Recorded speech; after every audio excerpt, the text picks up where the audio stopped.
stake your claim, let the world know your name on another Caribbean night.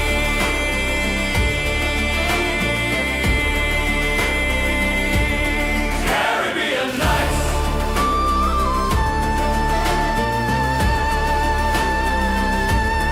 Caribbean nights.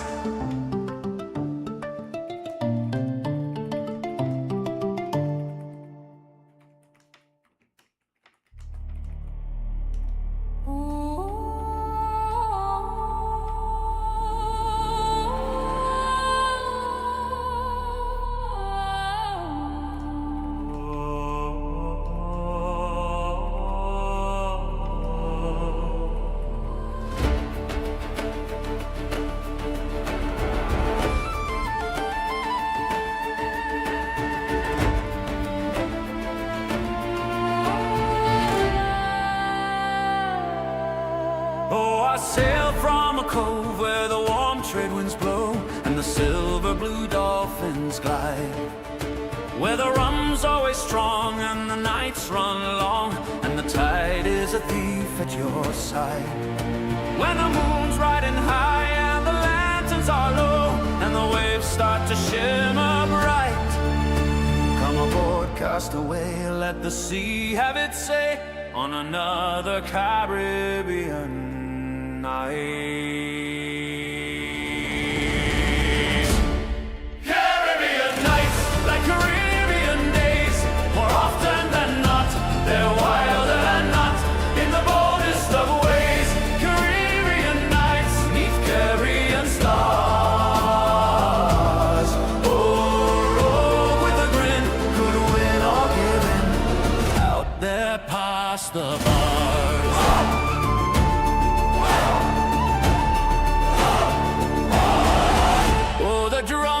The shore keep a whispering lore of the captains who never came home, and the gulls overhead cry of treasure and dread, where the reefs hide a kingdom of bone. But the breeze tastes the spice and the gamble feels right when your heart's set on freedom's bite. Raise a toast, stake your claim, let the world know your name on another Caribbean night.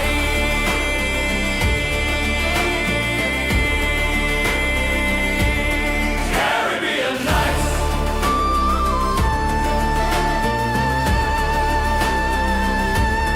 Caribbean nights.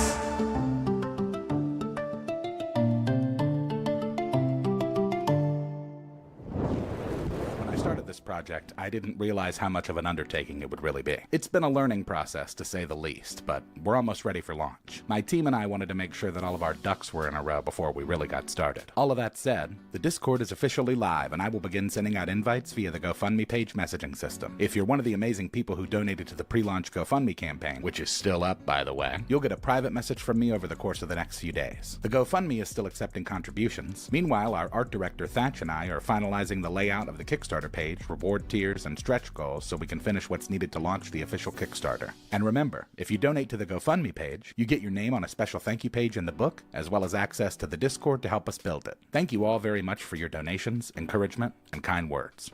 We're gonna make something awesome. We absolutely are going to make something awesome. And even more, we're going to have fun in a little over 3 months at the Norseforged Gathering 6 in New London, North Carolina, May 22nd through the 24th of 2026. We have a whole slew of people coming, and one was just announced. You may have seen her in the halftime show for one of the Indianapolis Colts games. I don't think it was the Super Bowl because they haven't been to the Super Bowl in a while. But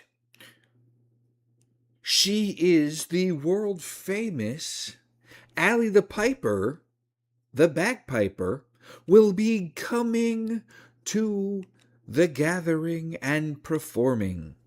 We will also be having the world-renowned boxer Tank Tolman will be there. Tickets are on sale. Tickets for premium camping are going fast. And I, yours truly, will be there in full pirate costume with the rest of me pirate brethren in the Pirate's Cove.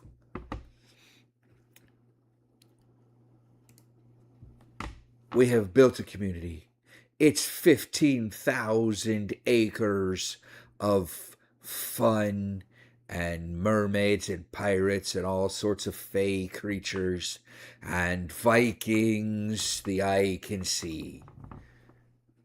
Bring the kids. The kids have a little kiddo camp and kiddo adventures. There will be axe throwing and full-on suit of armor fights that you could take part in, but you have to be signed up for that ahead of time. And a teeny to run loose. Yes, a very teeny tiny monster to run loose. And if you can catch her, then she's supposed to give you the gold at the bottom of her rainbow. Oh, and apparently fruit roll-ups. Yep, and fruit roll-ups. But with that being said, welcome to the 47th episode of Rogue Bard Advice, a D&D TTRPG everything nerdcast. We talk about everything. We talk about archaeology. We talk about history. We talk about D&D sometimes. We talk about TTRPGs sometimes. We're supposed to talk about it a lot. I am your host, the one and only the Pirate Archaeologist, the Rogue Pirate Archaeologist, the Rogue Thief Pirate Archaeologist. I have many titles. Continue on with me. I am Captain Bartholomew Bones McCoy, Captain of the Enduring Endeavor, and this is Rogue Bard Advice. What's going on in the chat? I'd like to take this time to welcome all of our regulars. We got Kevin, we got Jim, we've got Kirk, we've got Teeny. We'll probably have Ron and Ruby sometime in later tonight. They may show up. We should have a Puffy Cheeto sighting. Though Puffy Cheeto is not feeling well. She's prepping for surgery, I believe. So we give our best wishes to the Puffy Cheeto. If you do chores, you can have more fun, I guess. What's chores? They let teenies run loose. What are they thinking? I don't know what they're thinking.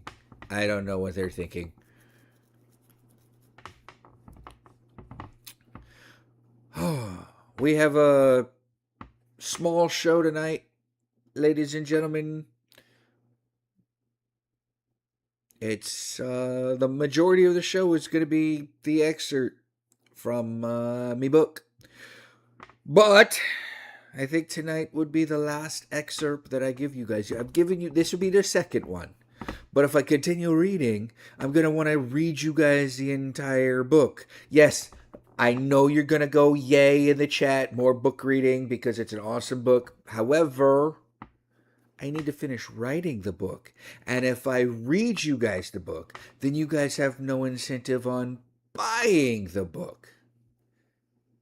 That may or may not come as a signed, autographed copy of a first edition. So, yeah. I still haven't figured out a name for the novel. I haven't figured out whether I want to do it old school hardback, kind of 18th century vibe on the hardcover. Leather bound, maybe. Though that'll be expensive. I may do a special edition leather bound that actually has like ties that you have to untie in order to open the book, and then you have to tie them back up. I think that'll be a nice special edition. I think it'd be cool. Do you guys want another question tonight? Shall we get into questions? There's only one, and it's a good question. Let's get into the questions tonight. Let's get into the question.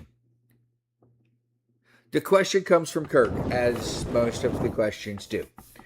The question is, doubloons, ducats, silver, gold, with the elimination of the US penny, I'm thinking coins. The best kind of money. Yes, coins are the best kind of money. As you can see, they line my desk, but they are gold doubloons. They are gold Spanish doubloons, to be exact.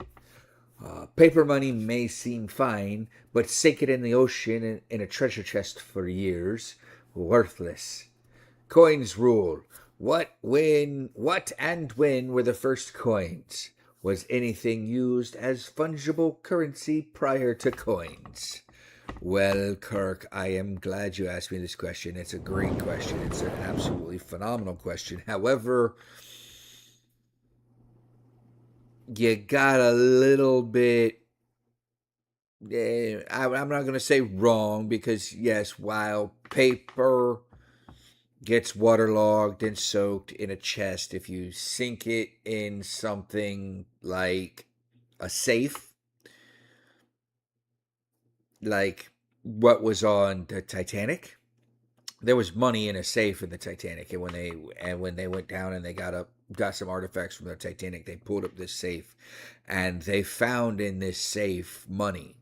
Now, typically, you want to keep waterlogged and water-soaked items in water, in similar water to what you pulled it out of. Otherwise, it starts to decay, it starts to erode, and everything else. That's absolutely 100% the way to do things. Now, what they did was they took some of this money and they soaked it in the water, and they did all of the work in the water, and they separated the money piece by piece, the paper money piece by piece, and then they dried it out.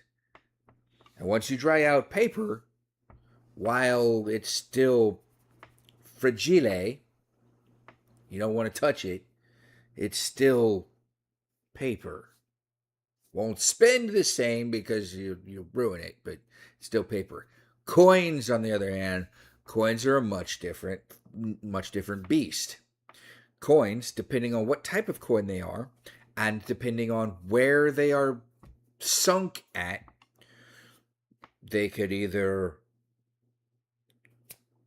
coalesce together, rust together, bond together,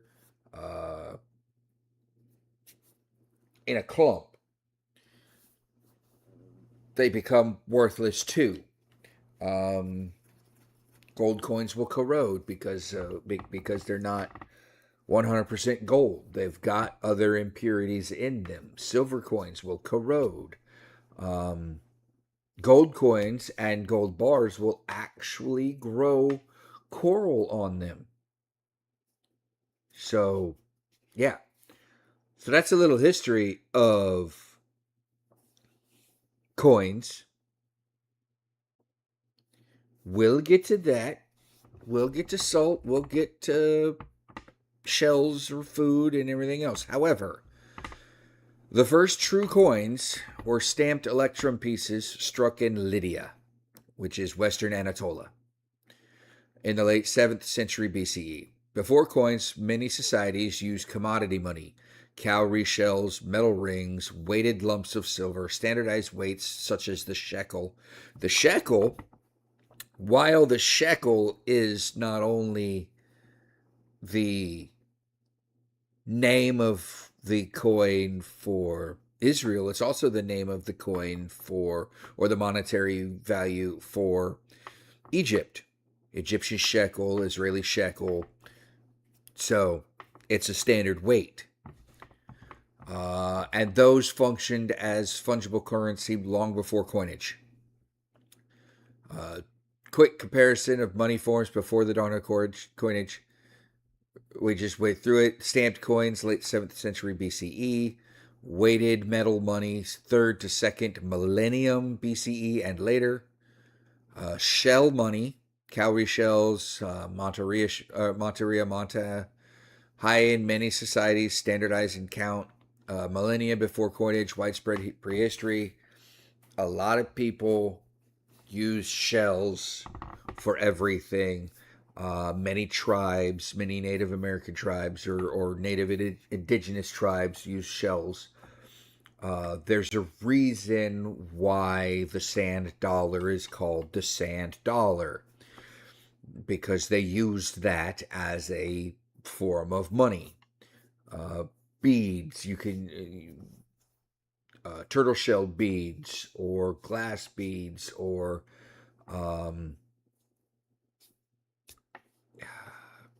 corn beads or even corn itself, food. Salt in the Middle East and along the Silk Road was used as currency. Not only was salt used as currency, but salt was used as a preservative. You would have large containers of salt, and you would put something in there that you would want to preserve over a long period of walking or traveling or whatnot. You could have things like scrolls in salt. The salt would absorb all the moisture and keep the scrolls dry and everything else.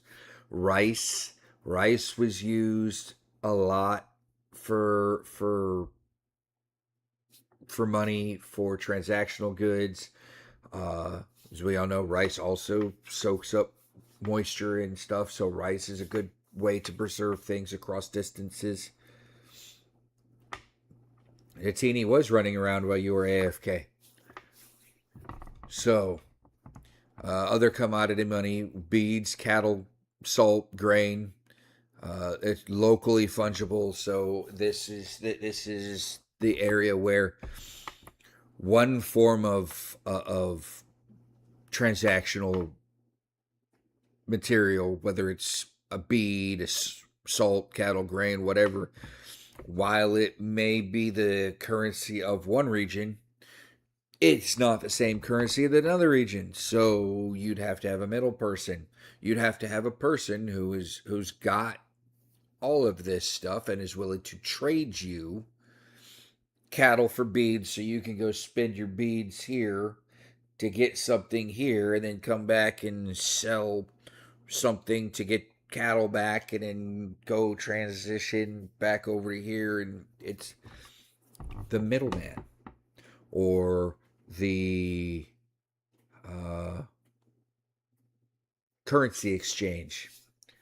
So deep prehistory, long ethnographic record on other commodity money. It varies by culture of what the commodity money is. Didn't know paper money can survive long-term immersion. Didn't know gold and silver coins can corrode due to impurities. Tonight I'm learning.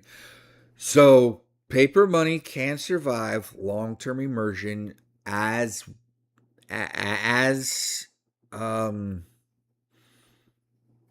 if only they are in a sealed container where they have no, and I'm not talking fully sealed, obviously. If it's leaking and it's got water in there, organisms and sea currents and other things like that, if it's in a sealed physical container, it can survive-ish. It's not 100% survive-ish, but it will survive. It's just like the Dead Sea Scrolls that were in the Dead Sea area and were found, or the scrolls that were lost in the collapse of the Library of Alexandria. What makes Lydian pieces the first coins? The state issuance stamp, the Lydian pieces were officially issued and bore punch marks or designs that signal authority and standard value, which is a key distinction between coins and ordinary metal lumps or tokens, which is also why you have things in our history, in American history, and European history of the early, I want to say, early 19th century. You have things called plug nickels and plug dimes and everything else, where they were just either wooden plugs that were the same shape and design as a regular nickel or a regular dime. Or some people even take, later on, some people even take the plugs out of the backside of the electrical boxes, the metal electrical boxes. Before they went to galvanized, they were steel.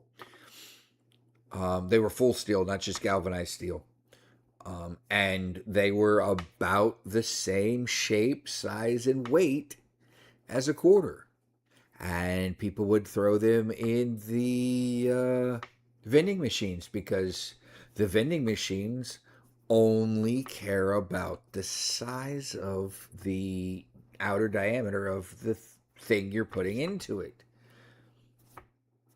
There was no readers, there was no lasers in there that made sure that it was a quarter, especially on the ones that you just put the coin in and you turn the little dial. That uses a size mechanism in there to make sure that it's the right diameter. If it's not the right diameter, it won't move. I thought the recovered coin lumps were just due to cement-like sediment. Sometimes. But if it's something like silver, silver corrodes. And corrosion is like rust. They will corrode together. They will bond. It's a chemical reaction. Brass does the same thing. Or not brass. Bronze does the same thing. Brass won't corrode, but bronze will, because bronze has iron in it. Anything that's got a real high iron content will corrode. Pure gold won't. You're right, but that's where I was saying pure gold will also grow coral reefs. The coral reefs will, or the coral will attach itself to the gold, because it's a nice, strong surface to adhere to. The spark plug thing, or the hammer, the hammer thing, absolutely a concretion. Noble metal, yep.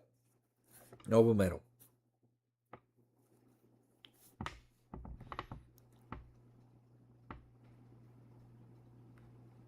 Bottom line is, coins were a technological and institutional innovation that standardized metal money by weight, purity, and authority.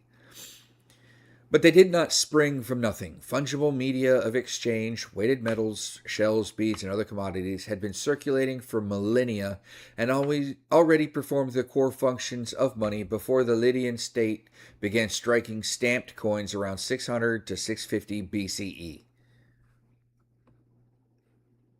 Noble metal, you didn't vote for it. You don't vote for noble metal. That's just like, I am your king. I didn't vote for you. You don't vote for kings. A little Monty Python. Anyway, that's the bottom line, because Captain Bones says so. Now for the time you've all been waiting for. And I hope Puffy Cheeto is in. Can somebody message in the Discord, make sure Puffy Cheeto is in? Because she wanted to hear this. Discord.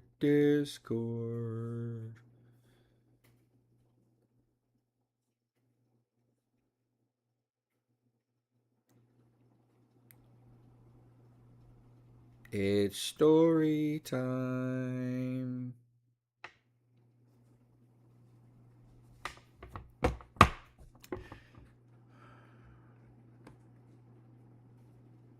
Meanwhile, how did Coral save Kevin's life? Yeah, absolutely. How did it save your life? Because in my experience with Coral, it cuts you up pretty bad.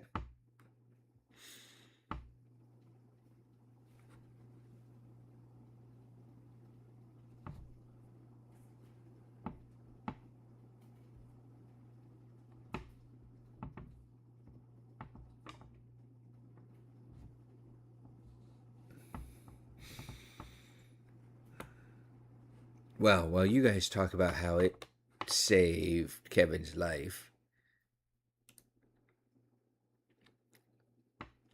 as we left off, Jim had just gone to fetch his writing materials. Part 1. The Boy from Devon, Chapter 1.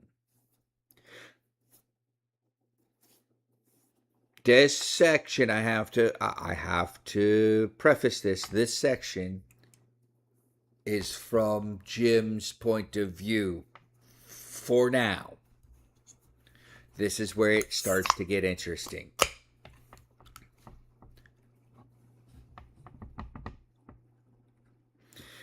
Puffy will have to listen back to it later. Get well soon, Puffy. I been almost drowned once while people were saving me at the time. Wife and her brother from drowning. I sucked in a bunch of air to float and balance on the top of some coral. Oh, you don't know how to swim. Oh, okay. Well, I won't ever ask you to walk me plank. Because I know it'll happen.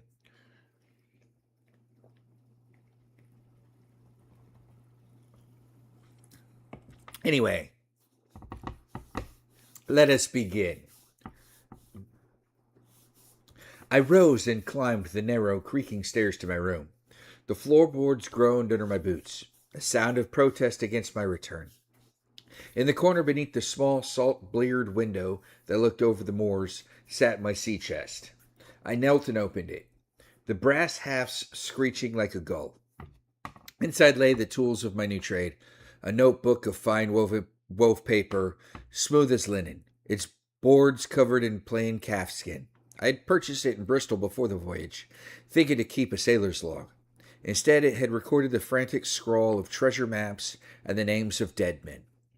Now it would hold something else entirely.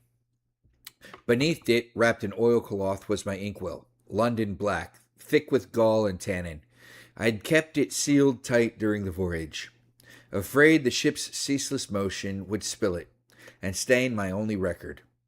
Now I unwrapped it carefully, the crackling of the oilcloth loud in the quiet room. I lifted it out, held it up to the window, still half full. I gathered everything in my arms and descended. The stranger hadn't moved. He sat by the fire, his hands folded, watching the flames as they held secrets he was still trying to decipher. My mother had retreated to the kitchen. I could hear the faint clinking sounds of her washing the tea things, giving us the privacy we needed. I sat my materials on the heavy oak table, arranged them carefully, notebook in the center, inkwell to the right, the cork already loosened, quill beside it, sharpened to a perfect point. The stranger watched me. "You take this seriously," he observed. "You asked me to record the truth." I pulled the bench closer, sat. "I mean to do it properly." I opened the notebook. The pages, crisp and new, crackled like winter fire. I turned past my earlier entries, notes on the Hispanola's crew, a crude sketch of Skeleton Island, a list of provisions, and found a clean, white page. I dipped my quill. The ink was cold, thick. I tested it on the margin. The line came out dark and true. "I'm ready," I said. The stranger shifted in his chair. Firelight played across his weathered face. For a moment, he looked old, tired, as if the weight of the story he was about to tell was a physical burden. Then His eyes sharpened, focused on me with an unnerving intensity. Do you know what it means to write history, Jim? I'm writing your words, not history. They're the same thing, he smiled, but there was no humor in it.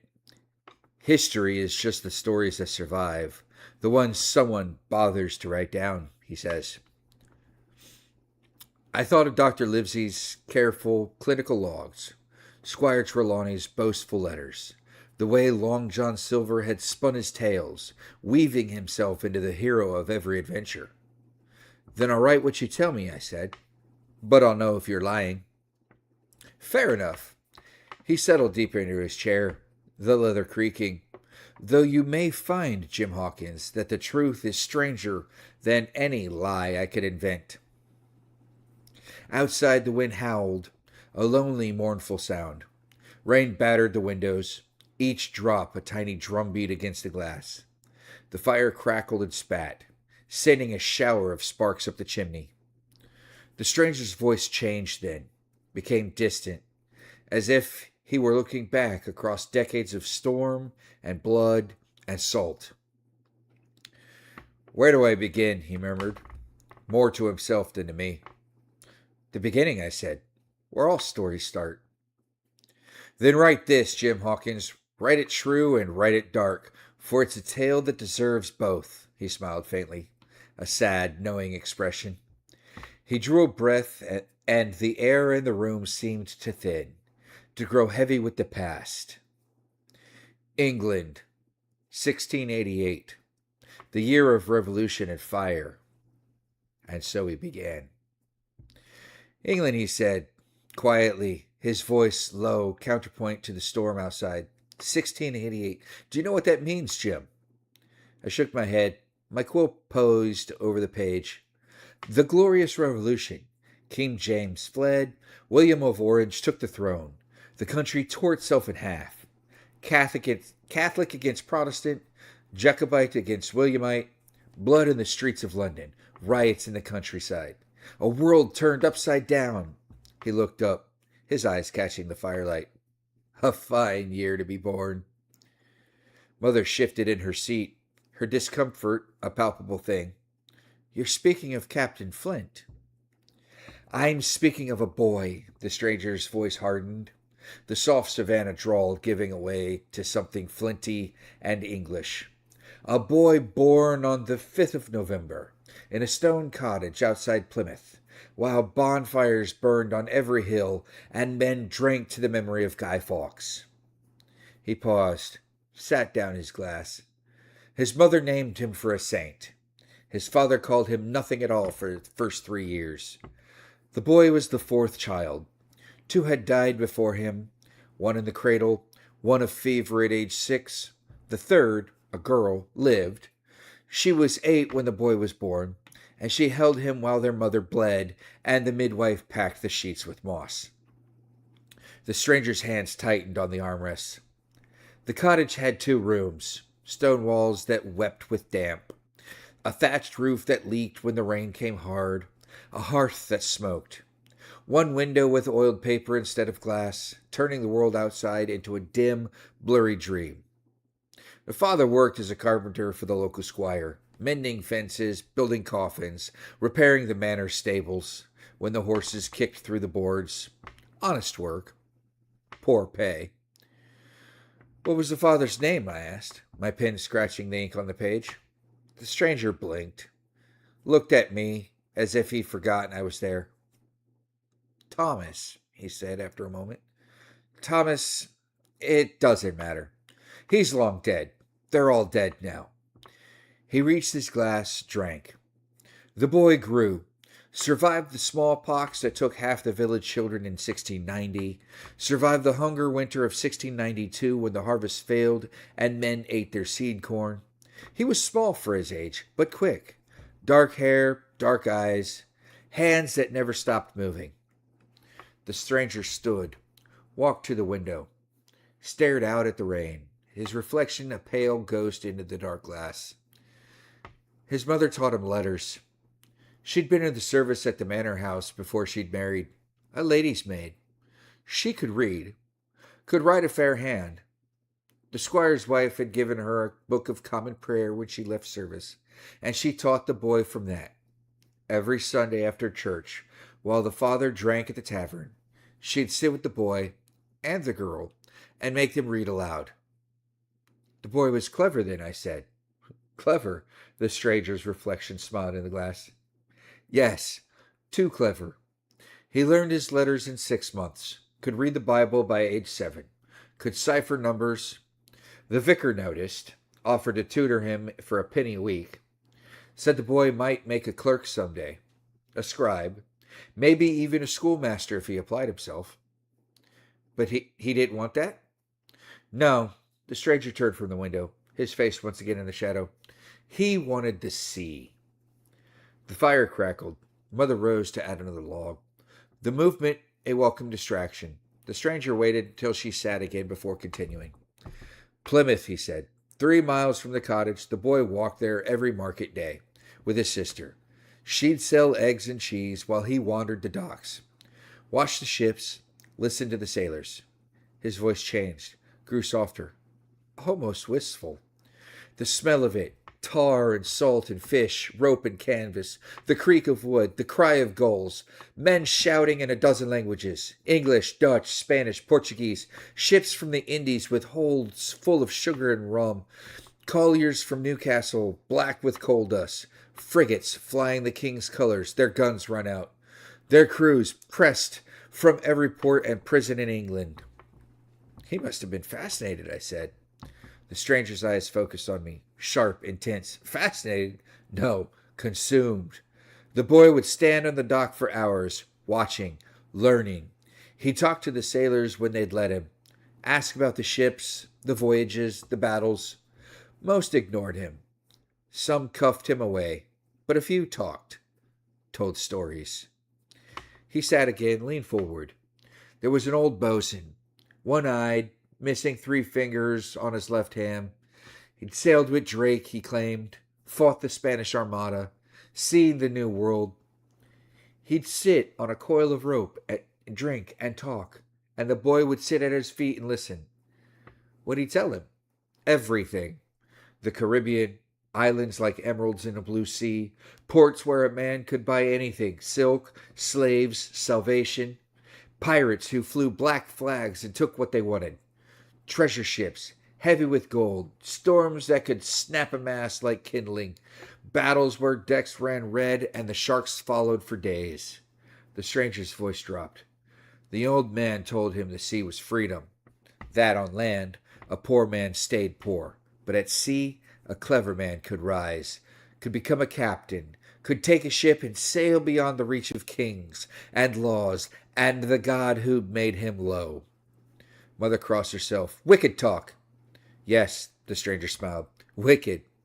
And the boy drank it like wine. How old was he, I asked, when he decided? 10, maybe 11, the stranger stared at the fire. His father died in the spring. He was quiet for a moment, gathering the words. It wasn't dramatic. No violence, no tragedy. The man simply drank himself to death over the course of years, and one morning he didn't wake up. The boy found him, went to rouse him for work, and found him cold in the bed, mouth open, eyes staring at nothing. He stood there for a long time, looking at the body, waiting to feel something. The stranger's voice went flat, empty. Grief, sorrow, anything. He paused, stared into his glass. But he felt nothing. Nothing but relief that the old bastard was finally gone. The words hung in the air like smoke. His mother wept for days, the sister too. But the boy? The stranger shook his head. He walked to the window and looked at the ships in the harbor. And he smiled. After the funeral, the squire called them to the manor. The squire gave the widow 5 shillings and told her to vacate the cottage by the Michaelmas. The boy's mother begged, offered to work for nothing, to take in washing, anything. The squire refused. Said he couldn't afford charity. He paused, his voice taking on a harder edge. It was the boy's first lesson in the true nature of the world, that a man's worth was measured not by his labor, but by the size of his land and the age of his name. It was a lesson he would never forget. What'd they do? The sister married a farmer's son from the next village, took the mother with her. But the boy, the stranger paused. The boy refused to go, said he'd make his own way. The mother begged. Sister wept. But he was stubborn, proud. He had rather starve than live on charity. He told his mother the next morning. She tried to stop him, pleaded, but the boy was already gone in every way that mattered. His body just hadn't left yet. So he went to sea. Not yet, the stranger's jaw tightened. First he had to survive. He slept in barns, stole apples from orchards, worked for a baker in exchange for bread, ran messages for a tavern keeper, begged when he had to, fought when he had to. He would go to Plymouth. He would find a ship. He would leave England and never come back. Plymouth in those days was no place for a boy alone. Press gangs, thieves, men who'd slit your throat for your shoes. Plymouth was a maze of narrow streets and dangerous men. The boy arrived with nothing but the clothes on his back and 3 shillings stolen from his mother's tin. He slept in doorways, ate scraps from tavern middens, learned which alleys to avoid and which constables could be bribed. One night, a thief tried to rob him, cornered him in a dead end lane, knife out, grinning. "Give me your coin, boy, and I'll let you keep your throat." The boy looked at him, looked at the knife, then smiled. "I don't have any coin," he said, "but I know where you can get some." The thief hesitated. "Where?" "The Mermaid's Rest. There's a merchant staying there. Fat man, drunk every night. Leaves his purse on the table when he pisses. I've been watching him." The thief's eyes gleamed. "Show me." The boy led him to the tavern, pointed through the window at a man slumped over his ale. "That's him." The thief went inside. The boy waited. 5 minutes later, the thief came running out, followed by 3 sailors who beat him bloody in the street. The merchant was a Navy lieutenant. The boy had known it all along. He had watched from the shadows, watched the thief get dragged away, then walked back to the doorway and slept. I stared at the stranger. "He set the thief up." "He did." I struggled for words. "That's ruthless." "That's clever." The stranger's voice was hard. "The thief would have killed him. The boy turned the situation to his advantage, used his enemy's greed against him. It's a lesson he never forgot." "Is that when he joined the Navy?" "Not yet. He had to wait. He had to grow. The Navy didn't take boys under 12, and even then you needed a sponsor, someone to vouch for you. The boys spent 6 months in Plymouth, learning the docks, learned which captains were cruel and which were merely hard, learned that a quick tongue could be as valuable as a strong back. And he learned to lie, the stranger said, to smile, to make men trust him, even as he planned how to use them. He began to pace, his movements slow and deliberate, in the confines of the room. He leaned to move quiet. He learned to move quiet, to watch, to read men's faces, to know when to run and when to stand, to lie with a straight face, to steal without getting caught, to fight dirty, eyes, throat, groin. No honor in it, just survival. Room fell silent. Rain drummed on the roof. Wind rattled the shutters. He was 11 years old, the stranger said softly, and he was already damned. I stared at him, at the raw intensity in his face. "Sir," I said carefully, "you speak as if you were there." He blinked. The tension left his shoulders. A thin, bitter smile touched his lips. "I knew men who were there, who served with him, who told me these things." He waved a hand. "Forgive me, old stories, old ghosts. They have a way of possessing a man." Mother stood. "It's late. Jim should rest." "No." I looked at the stranger. "What happened next?" He studied me, those pale blue eyes searching my face. "That, my boy," he said slowly, "is a tale for another night." He paused. "Everything changed. The boy from Devon died, and something else was born." "Flint?" I whispered. "Yes." He raised his glass. "Captain Flint, though he didn't earn that name for years yet. First he had to survive, had to learn, had to become what the sea demanded." He drank. He set down the glass. "Go to bed, Jim. Tomorrow night, If you're willing, I'll tell you about the powder monkey, about the boy who learned to love the smell of gunpowder and the sound of cannon fire, and the day he earned his name. I wanted to protest, to demand he continue, but Mother's hands on my shoulder stopped me. Tomorrow, she said firmly. The stranger nodded. Tomorrow. I gathered my things. At the door I looked back. The stranger sat alone by the dying fire, his face in a shadow, his eyes reflecting the embers. He looked, in that moment, like a man remembering his own funeral. I climbed the stairs to my room, lay in bed listening to the rain, thinking about a boy born on Guy Fawkes night, a boy who learned to read from the Book of Common Prayer and to fight in the streets of Plymouth, a boy who became a monster. But tonight, in the stranger's telling, he'd been just a boy, hungry, scared, alone. I wondered when that changed. I wonder if the stranger knew, and I wonder, though I didn't dare ask, why he told the story as if it was his own. Outside, the wind had died. The rain had stopped. The Admiral Benbow settled into the deep quiet of the small hours. I closed my notebook, extinguished the candle, and climbed the stairs to my bed, my mind full of questions I didn't yet dare to ask. And that is the end of the excerpt for today, because it's 46 minutes into the show. And we still have our deadly dungeon to do. How does everybody liking that? How is everybody liking the story?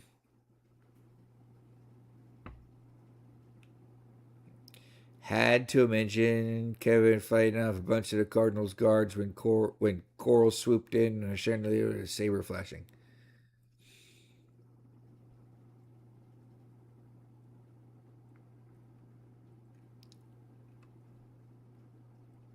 You're absolutely welcome. How is it reading? How is it feeling emotionally? Give me your thoughts on it. Give me your feedback. I like to hear feedback. And Teeny's clapping, and it's not even a story that Teeny really particularly cares for, because Teeny likes other types of fiction. She's not real big into pirate fiction, but we're getting there. Thank you for the clapping, Teeny. I do appreciate you.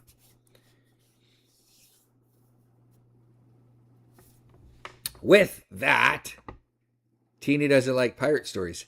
It's not a pirate story yet. It's just a story about a boy right now. You are supportive. Thank you.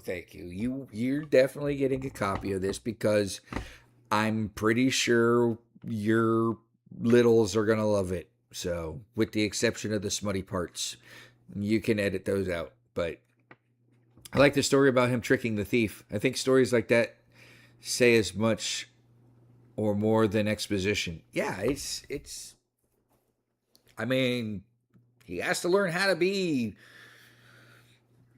clever somehow. How are you guys liking the back and forth and the multifaceted narratives? We got Jim's narrative. We've got the stranger's narrative. We've got the flashback narratives coming up. So, where it's more the story's happening in the present. How are you guys liking that?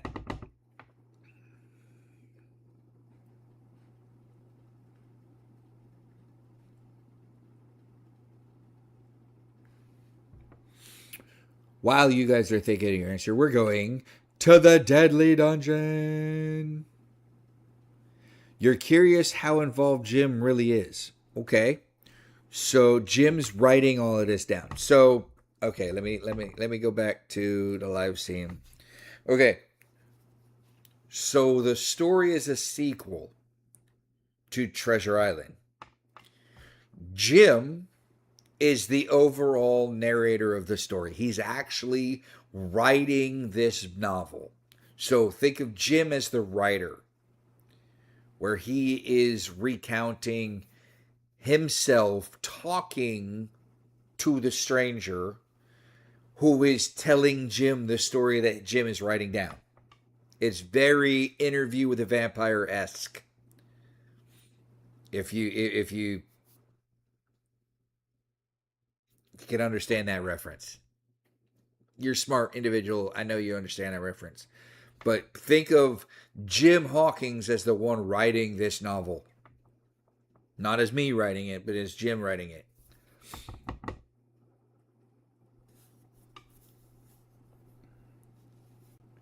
You feel like Jim or his father or grandfather were part of the story and not just the narrator, or it seems like that at times. So that's the stranger portion. He's the one more involved in the story than Jim is. Jim's just writing it. Now, I have figured out a second twist to the novel, and y'all are going to like that twist. But that's another secret twist. I haven't even told Teeny about that twist. Ha ha ha ha ha. There definitely is more than meets the eye in this story. There definitely is, to take a line from Aladdin, a diamond in the rough.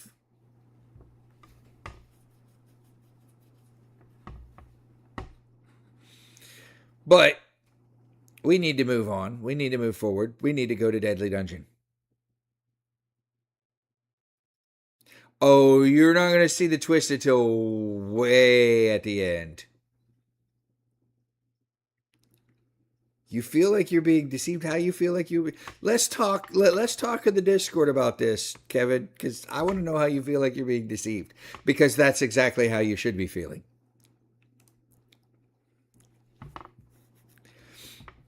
Our Deadly Dungeon this week pits 4 people against each other. Well, not against each other, but 2 against each other. You got Buckaroo Banzai and Arthur Bishop, the mechanic. Not the transporter, because that's Frank. But this is Arthur Bishop, the mechanic. And we've got James Tiberius Kirk versus Buzz Lightyear. Now, we're going to go with Buckaroo Banzai and Arthur Bishop. Now, you guys in the chat or in the Discord overwhelmingly chose Buckaroo Banzai at 70% to beat Arthur Bishop. The algorithm chose it at 45% to 55%. The algorithm thinks Arthur Bishop would defeat Buckaroo Banzai. Now, here's why. Buckaroo Banzai is a multi-dimensional polymath with elite martial arts, scientific genius, and improvisational gadgetry. Custom semi-auto pistol, compact energy gadgets, martial arts training, high intelligence and improvisation, light tactical clothing. It's a suit. How is it tactical? Genius level intellect, exceptional reflexes, improvisational combat ability, can weaponize the environment and tech, and he's calm under pressure. His weaknesses, he's only got human durability, he's got no heavy armor, his gadgets are limited in power, he's not a pure killer, he's more heroic than ruthless. Yes, but with tech. Arthur Bishop, the Jason Statham version, not the Charlie Bronson version, is faster, more athletic, more aggressive, and far more lethal than Charlie Bronson's version. Buckaloo. Weapons and gear. Arthur has a silenced pistol, compact SMG, a sniper rifle when available. He's got explosives, combat knife, tactical gear, disguises, infiltration tools, extreme physical conditioning. He's got near superhuman speed and agility, action movie logic, elite hand-to-hand combat, perfect marksmanship, experts in traps, bombs, and improvised kills, can fight in water, on rooftops, in vehicles, anywhere. Probably could fight in a mountain cold, efficient, and decisive. His weaknesses: he's still human. He can be outsmarted. He relies on preparation. Aggression can lead to overextension. He's vulnerable to high-tech tricks he doesn't anticipate. Banzai's strategy is to use his superior intellect to read Bishop's patterns, close the distance with martial arts, use gadgets to disrupt Bishop's aim or explosives, turn the environment into an improvised weapon, and force chaotic dynamic engagements where adaptability matters. Arthur Bishop's strategy is to kill Buckaroo instantly with precision gunfire. Use mobility to avoid close combat, even though he's trained in hand-to-hand in close combat. He sets traps and explosives to funnel Buckaroo. He exploits Buckaroo's heroic tendency to investigate, and uses his speed and aggression to overwhelm before gadgets matter. The decisive factors in Arthur Bishop's wins, according to the algorithm, were extreme speed, lethal precision, superior gunfighting, and aggressive ambushes. When Buckaroo won, it was because of his superior intellect, gadget improvisation, his martial arts, and his adaptability. What's going on? Non-serious character played 100% serious. Yes, Buckaroo was. I mean, how could you not? You're a scientist. You're a genius. You're a freaking martial arts master. You're also the lead guitarist in a band. I mean, come on.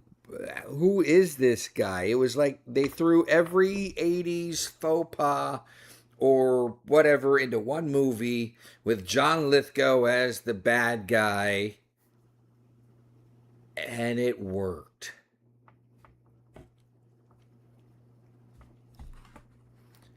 Absolutely worked. So, Buckaroo Banzai for the win.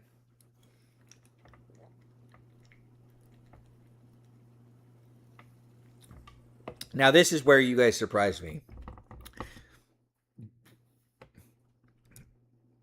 Played by Peter Weller, future history professor. Can't lose.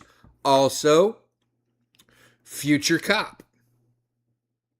Also, future armored cop. Also, future admiral. Hey, future admiral in Star Trek, where we find James Tiberius Kirk, and it is the William Shatner, not the Christopher Pine, though it was a toss-up whether I wanted Pine or whether I wanted Shatner. Pine would have been the Kirk to Weller's Admiral Marcus. But we have William Shatner's James Tiberius Kirk against the movie version of Buzz Lightyear. And you guys overwhelmingly in the Discord absolutely loved James Tiberius Kirk at 91%. And you guys hated Buzz Lightyear at 9%. Now, the algorithm chose Buzz Lightyear probably because of all of the gear. But let's see. James Tiberius Kirk. Type 2 phaser with variable settings. Stun, kill, disintegrate. Communicator, no enterprise support in dungeon. Tricorder, Starfleet uniform, strong hand-to-hand combat skills, Shatner foo. He literally calls it Shatner foo. He's got tactical genius under pressure. Phaser is extremely lethal and accurate. Excellent improviser. Strong melee fighter for human. High pain tolerance and durability. Uses environment and psychology effectively. He's human. For his weaknesses, he's human. His phaser has a limited charge. He's got no armor. His overconfidence can get him into trouble, as it usually does. And he needs line of sight for phaser shots. This is Buzz Lightyear. He's got a laser gauntlet, continuous beam, high accuracy. He's got jetpack with a limited fuel. He's got an arm-mounted holographic displays. He's got a wrist computer. He's got Space Ranger armor, light but durable. Have you ever noticed that the Space Ranger armor kind of looks like either Mandalorian armor or a version of Stormtrooper armor? Just saying. He's got a grapple line. He's got tactical training with mission discipline. His strengths, his laser weapon is fast, accurate, lethal. His jetpack gives him mobility, which gives him the vertical advantage. His armor provides protection against energy and impacts. It'll give him the advantage against stun and kill and maybe not disintegrate. But if it is disintegrate, is Shatner's phaser only disintegrating the armor and not the person behind it? That is to be taken into account.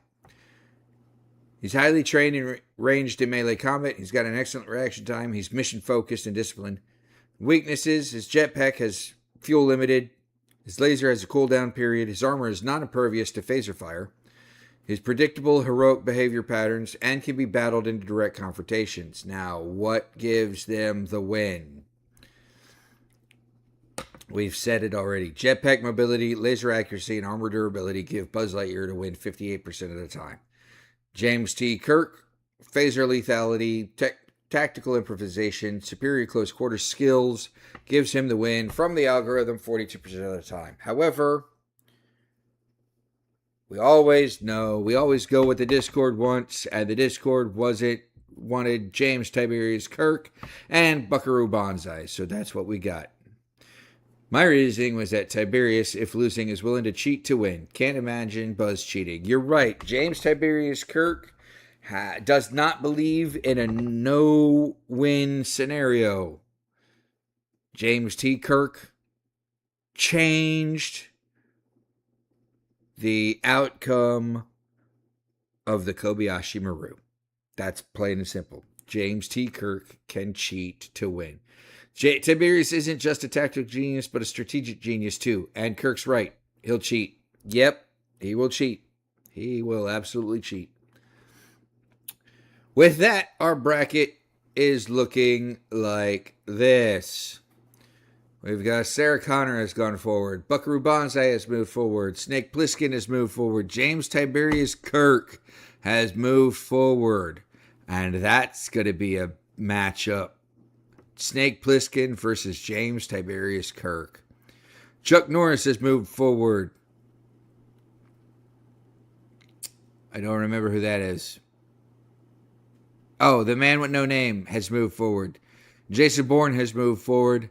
And Flash Gordon has moved forward. So currently, we only have one matchup that we know is going to be epic in round 2 of this, our deadly dungeon bracket.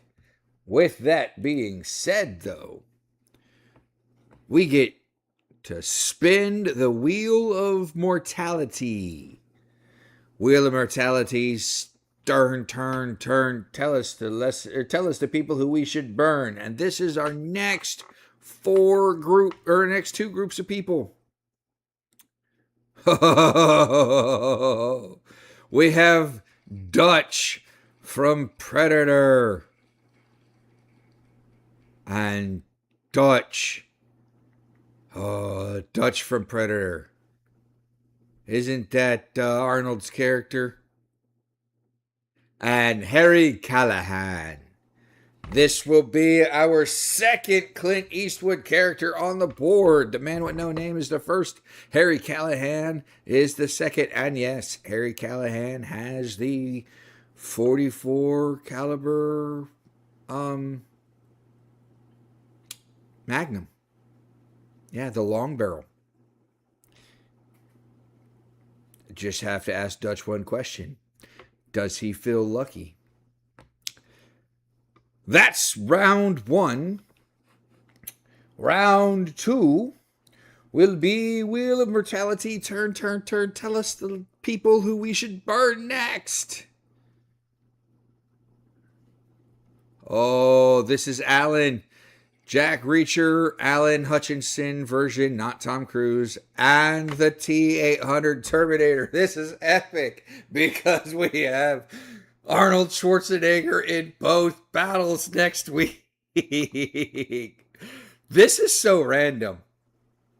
This is I love this randomness because absolutely, Jesus. Alan Hutchinson's Jack Reacher from the Reacher TV series on Amazon Prime and the T-800 Terminator. I'm like, the randomizer wants us to do the Arnold Clash. So that's what we're doing. So in the Discord, I will be putting up the poll. And I want to apologize for last week's polls because they were week 4's polls and not week 3's polls.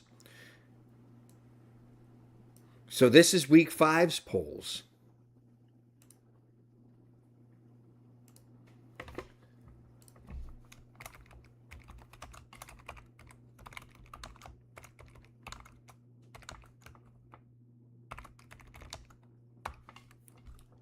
And we've got Dutch from Predator, not Redditor, Predator, and we've got, who is it? Harry Callahan, Dirty.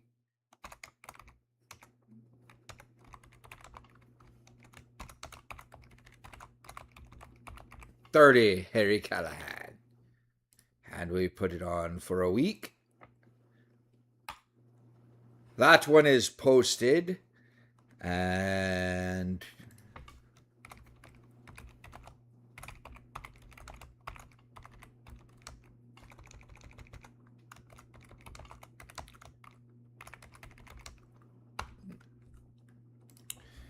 we have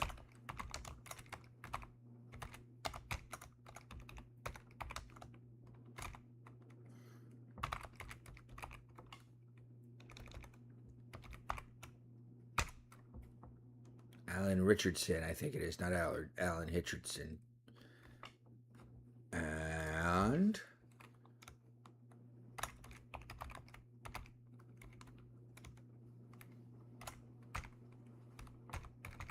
the Terminator T-800 for a week.